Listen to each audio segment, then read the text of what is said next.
안녕하세요. 지분경매의 파생상품, 새로운 책이 이제 나올 건데요.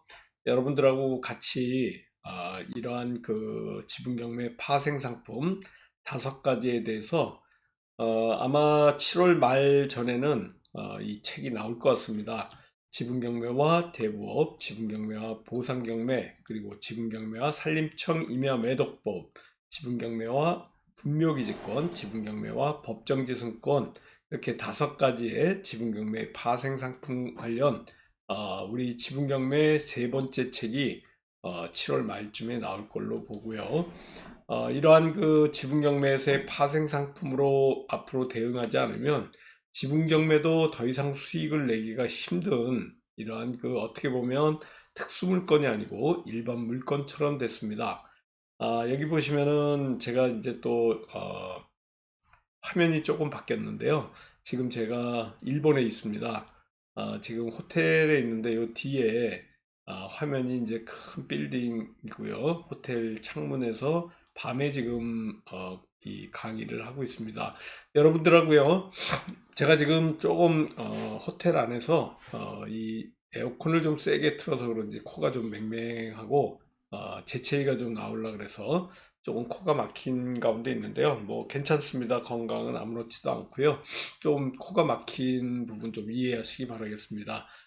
일단은 지분경매의 파생상품과 관련된 이런 5가지 활용해서 투자 수익률을 높이는 이러한 그 부분에 대해서 같이 공부해 나갈 수 있는 이런 시간들이 앞으로 있을 거고요.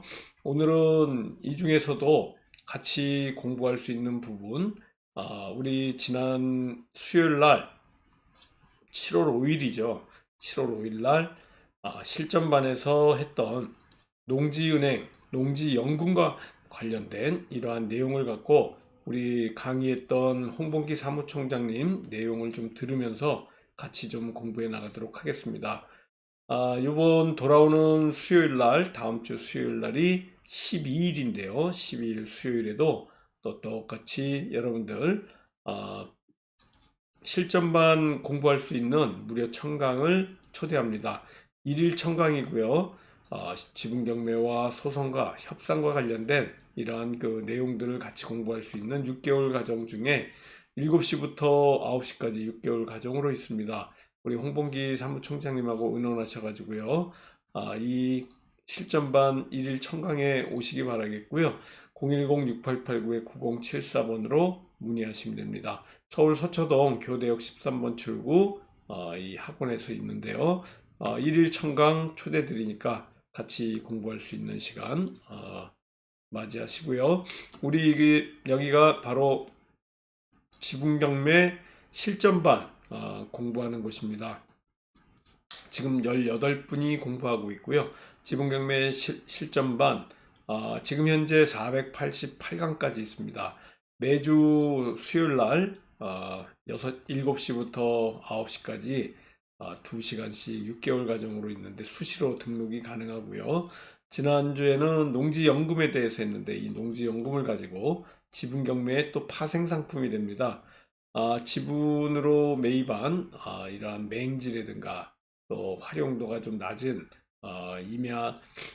임야를 또 농지로 전용하는 방법, 그리고 전답과 농지를 또 활용해서 지분으로 매입해 가지고 이 분할 소송을 통해서 현물 분할 소송을 통해서 내 지분을 만들어 가지고요.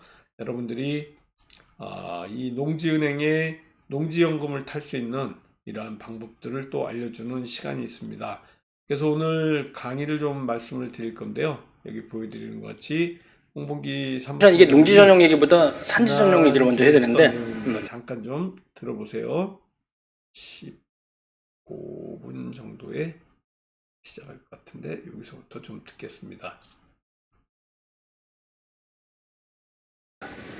어떤 조합원이 되고 싶다. 자, 이제 농지은행 농지은행을 알게 뭐냐면 아까 이제 그 농지를 소유해야지만 농업인이 된다라고 했잖아요, 그죠? 농지를 소유하지 않더라도 농지은행을 통해서 내가 임대를 받아가지고 농사 지을 수도 있어요. 또는 내 땅을 경우에 따라서는 이제 농장에다 팔 수도 있고, 조건이 맞는다면 내 땅을 함부로 임대 못해요. 아까 경자유전, 그죠? 농사 짓지 않은 사람이 농지를 소유 못한다라고 했잖아요, 그죠? 농지를 소유해가지고 우리 주택같이 막 임대 줄 수 없어요. 근데 뭐 조건이 된다면 임대를 줄 수도 있다. 농지은행은 그냥 그 정도로 알면 될 것 같고요. 오늘의 하이라이트는 농지연금입니다. 농지연금. 농지연금 얘기할 때 제가 어떤 표현을 하냐면 대한민국에 있는 모든 연금에 대한 거를 제가 어느 정도 알고 있어요. 우리 금융권에 계신 분도 알고 계시겠지만 제가 나름대로 또 그쪽에 연구를 많이 해서 대한민국의 제일 좋은 연금은 제가 보기에는 공적연금이죠. 군인연금, 공무원연금, 사학연금, 뭐죠? 또 하나 뭐 있지? 군인연금, 공무원연금, 사학연금, 또 하나 뭐죠? 그 공적연금이 제일로 빵빵합니다. 제일로 빵빵한 이유가 뭐냐면 실제로 많이 모여서 잘 운영을 해가지고 기금이 빵빵해가지고 거기서 많이 받는 게 아니에요. 그 세 가지 다 이미 고갈된 지 오래됐어요. 근데 나라 돈으로 다 챙겨줍니다. 나라 돈으로. 물가 상승률 다 계산해가지고 나라 돈으로 그냥 죽을 때까지 그냥 다 챙겨줍니다. 그게 제일 좋아요. 근데 지금 우리가 선택할 수 있는 게 아니잖아요, 그죠? 야, 그게 제일 좋다고 해가지고 지금 공무원이 되고 뭐 지금 뭐 군인이 되고 할 수는 없잖아요. 제일 좋지만 일단 그건 포기. 그 다음 거가 뭐 주택연금, 내가 갖고 있는 주택을 가지고 연금 할 수도 있어요. 국민연금 저희 때는 그래도 그럭저럭 수익이 나겠지만 손해보는 젊은 친구들도 있을 수 있어요. 국민연금은 뭐 어차피 그냥 지나가는 거고 어쩔 수 없이 노후를 위해서 개인연금을 가입을 하는데 제가 그 금융권을 조금 아는데요. 개인연금만큼 진짜 수익이 안 좋은 게 없어요. 근데 뭐라고 표현하냐면 야, 그 개인연금을 안 들어놨으면 어차피 써버렸잖아. 이런 논리. 이거 참 그렇죠, 그죠? 아니, 틀린 말 아니에요. 내가 노후를 위해서 30이든 50이든 100이든 모아놨다면 그게 수익이 얼마가 됐든 뭔가가 모여가지고 그걸로 내가 노후연금을 쓸 수 있다면 뭐 그것도 나쁘진 않아요. 근데 수익률이 좋지 않아요. 근데 이 농지연금을 딱 봤을 때 제가 보기에는 야, 이거다 싶었습니다. 이거다. 얘도 수익률이나 이런 거가 이렇게 썩 좋지 않아가지고 얼마큼 기준해가지고 얼마 주겠다라고 하는 거가 생각보다 수익률로만 따지면 산수적으로 수학적으로 계산해가지고는 별로 안 좋아요. 하지만 문제가 뭐다? 아까 지금까지 얘기했던 농지를 어떻게 구입할 거고 위기를 기회로 하자고 해가지고 농지를 그래도 소유를 하자라고 얘기했었던 이유 중에 하나가 요 농지연금이에요. 이 농지연금이 지금 이제 보니까 원래는 만 65세 이상부터 받을 수 있었거든요. 만 65세 이상부터. 그리고 농업인 기준 5년을 채워야 돼요. 뭐 연속으로 5년 상관없어요. 뭐 2년 하다가 중간 쉬고 3년 해도 되고 5년의 농업인 기준을 채우고 만 65세 이상이 된 상태에서 대략 한 8억 8천 최고가 8억 8천 다 모여야 되는 건 아니고 8억 8천의 이제 기준이 모이면 그때부터 죽을 때까지 월 300씩을 받을 수 있어요. 죽을 때까지. 내가 죽으면 끝이다가 아니라 내가 죽으면 배우자가 죽을 때까지. 근데 이게 만 65세가 너무 이제 길다 보니까 그 기준을 낮췄어요. 지금은 만 60세 이상도 받을 수 있어요. 그래서 지금 이제 뭐 20, 30대다라고 하면은 너무 먼 거라고 해서 제가 보기에는 뭐 이렇게 크게 추천을 해드리기 어렵고 본인도 와닿지 않겠지만 40, 50대 정도의 나이라 그러면 생각해 볼 만하다. 그래서 괜찮은 땅이 있다 그러면 이거를 어떻게 개발할 수 있을까? 개발해가지고 팔 수 있으면 그게 제일 수익이 크잖아요, 그죠? 근데 개발 못한다고 해서 버릴 것이냐? 개발 못한 거기 때문에 경쟁률이 작고 그 중에서 농지기 때문에 더 경쟁이 작은 것 중에 내가 요거는 농지연금으로 활용할 수 있겠네? 라고 하는 거가 발견이 된다면 그건 과감하게 잡아도 될 것 같다는 얘기죠. 이해하시나요? 그 얘기를 하려고 했습니다. 그래서 농지연금으로 최고 매월 300만 원씩이면 연간 3,600원씩 받을 수 있는 거예요. 죽을 때까지. 필지당이에요. 필지당. 아니 모아서. 그래서 아까 얘기한 거가, 우리 현재 살고 있는 거 기준으로 해가지고 전라도, 제주도, 경상도도 가능하지만 멀어서도 힘들지만 일단 집가가 싸잖아, 그죠? 뭔가를 하긴 해야 된다 그랬죠, 그죠? 뭔가를 하긴 하려는 것 같다가 어마어마하게 넓은 것 같다가 뭔가를 하기 위해서 거기 농사를 졌는데 집가가 얼마 안 돼. 그럼 진짜 뭐 그 멀리 가가지고 필요 없잖아요, 그죠? 가능하면 수도권, 수도권 중에서 가능하면 내 주소지 위주 또는 내가 알고 있는 그 지역을 어느 정도 정해서 저는 양주로 정했습니다.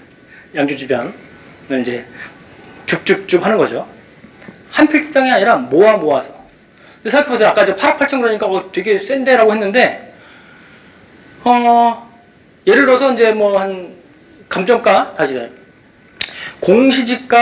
공시지가와 아까 그 매수 청구하는 거하고 좀 비슷하게 생각하시면 돼요.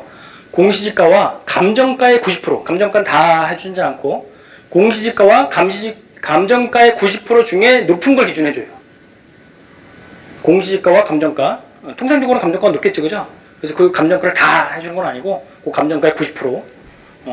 그런데, 농지라고 하는 거는 지금 사놓으면은 뭐 오르긴 할 거 아니에요, 그죠? 오르는 폭이 작더라도 오르긴 할 거잖아요, 그죠? 그런데 그걸 갖다가 내가 뭐 산지 전용하고 어쩌고저쩌고 하고 그러면은 또는 이제 뭔가 실제로 막 묵전이라는 표현을 하는 거 있죠, 그죠? 묵전 또는 맹지 뭐 이런 것들이 좀 저렴하게 되어 있는데 뭐가 됐든 뭐 이 나무를 심든 뭐하든 뭔가를 해놓은 거가 있으면은 감정가가 좀 올라갈 거 아니에요. 그거를 낮게 낮춰받는 거죠. 낮게 낮춰받으면 내가 실제로 이제 8억 8천을 모을 것이 아니라 예를 들어서 한 6, 7억만 모아도 그 정도 갈 것이다. 그럼 6, 7억을 내가 순수하게 내 돈을 투자할 것이 아니라 싸게 낙찰 받으면 한 1, 2억 정도를 내가 들여서 낙찰을 받고 그걸 갖고 내가 농사를 짓는 행위를 어느 정도 해가지고 표시만 좀 내고 하게 되면 얘가 좀 가치가 오르고 해서 그 정도가 되지 않을까. 그게 좀 오버할 것 같다 그러면 배우자랑 나랑 둘이 내가 죽으면 배우자가 받을 게 아니라 배우자랑 같이 받으면 되잖아요. 배우자도 300 받고 나도 300 받고 그렇게 할 수 있다. 그런데 여기서 아까 제가 농지란 얘기하면서 전답과 불문하고 농지 얘기했잖아요, 그죠? 근데 이 농지연금은 전답과 여야 돼요. 지목이 전답과 여야 돼요. 그래서 전답과가 아닌 땅이라 그러면 전답과로 바꿔야죠. 그래서 기왕이면 전답과. 농지연금을 받으면서 내가 계속 농사를 져도 되고 그때부터는 그죠? 그 전에는 임대 안 된다 그랬죠, 그죠?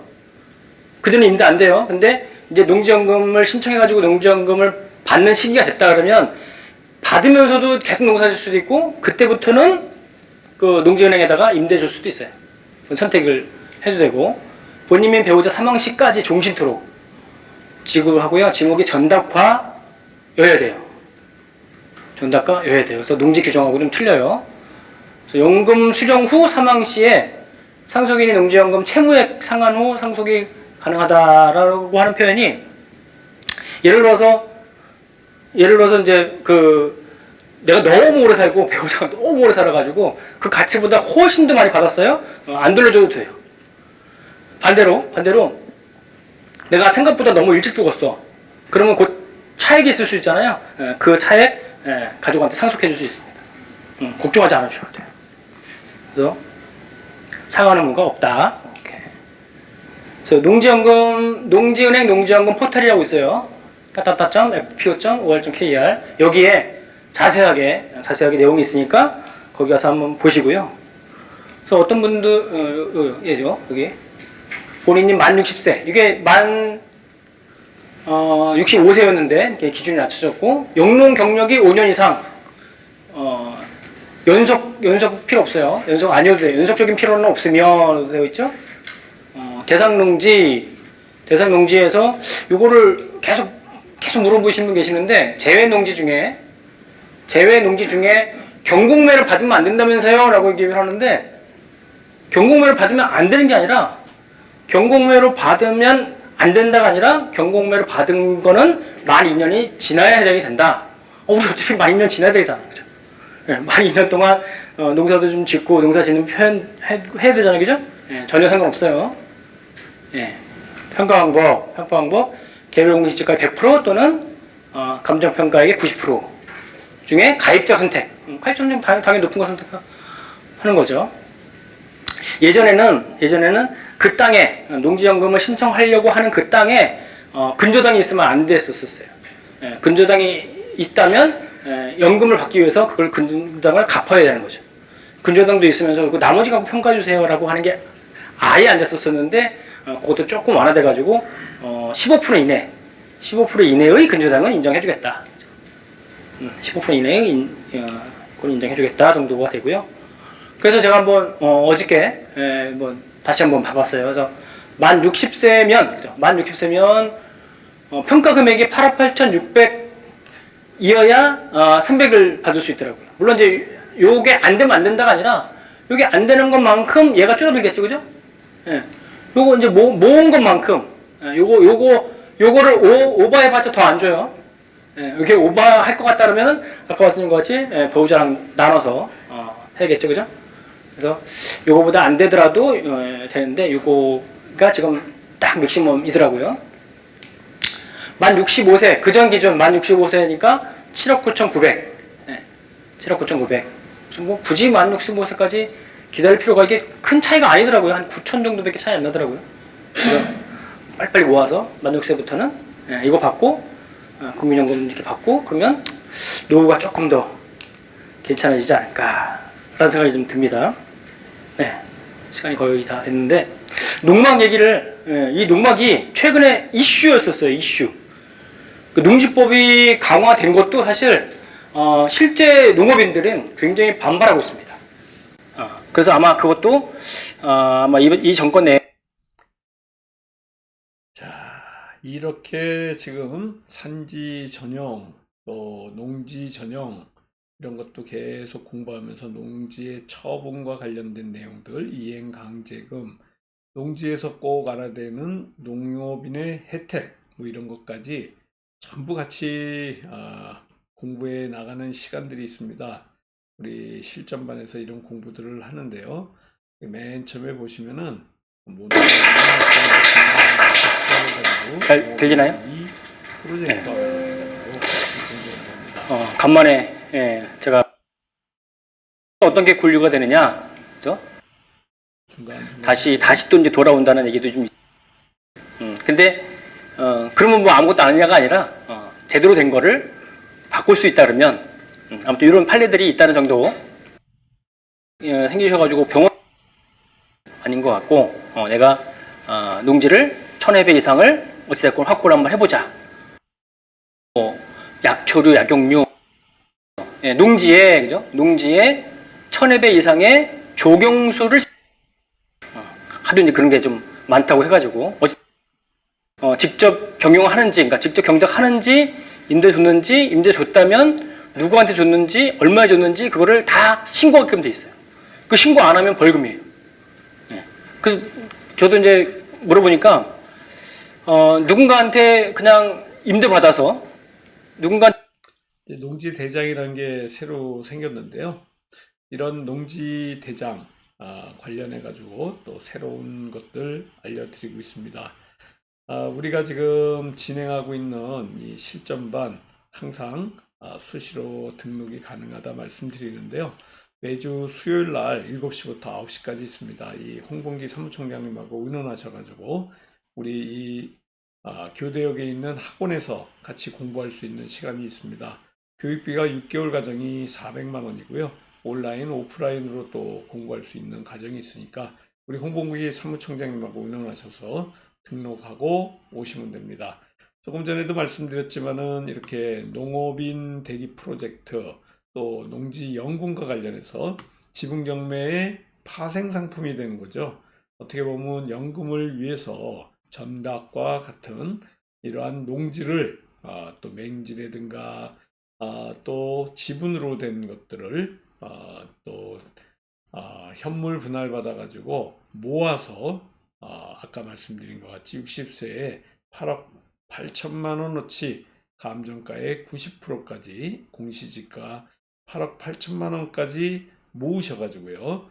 그러면 우리가 더 싸게 낙찰받으면 됩니다. 남들이 또 이렇게 낙찰받지 않는 맹지라든가 묵답이라든가 또 전답과 지분으로 되어 있는 물건을 활용해서 농지연금을 받는 법들 우리 실전반에서 같이 또 연구하고 탐구하니까 여러분들도 같이 의논하셔서 홍봉기 사무총장님하고 수강에 대해서 의논하시고 문의하시기 바라겠습니다. 다음 주에도 더 알찬 내용으로 찾아뵙도록 하겠습니다. 감사합니다. 안녕히 계십시오.